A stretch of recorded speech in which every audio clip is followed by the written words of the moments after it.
Hi everyone, in this video I will show you how to use OpenArt with no drawing experience.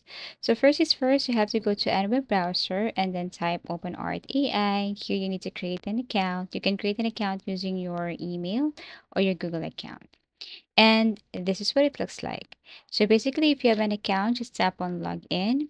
For me, the easiest way to create an account is by just connecting it to my Google account. So let me tap the first one here, and then here it is. So basically, you can have access to some features right here, but if you want to upgrade your plan to unlock more features, you can upgrade your plan.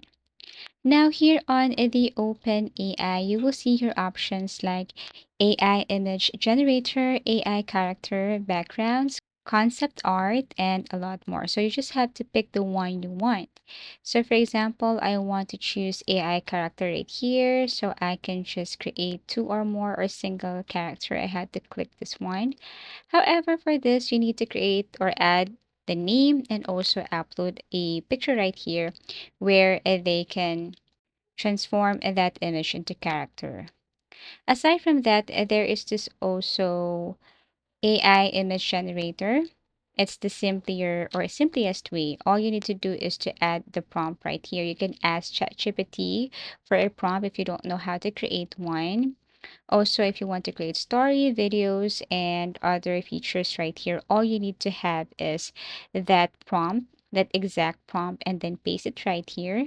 You can adjust the settings below. This one is optional. And then once done, then you can now tap on create, wait for a couple of seconds, and you should see the result on the right side. So again, you only have limited access and coins. So if you want to create more images and unlock features, you need to upgrade your plan. Wait for a couple of seconds and here it is. Now you can download these pictures. And basically that's it. Just create the great prompt, paste it right here. Then you can create or you can use OpenAI with no drawing experience. Thank you for watching and see you again in our next video tutorials.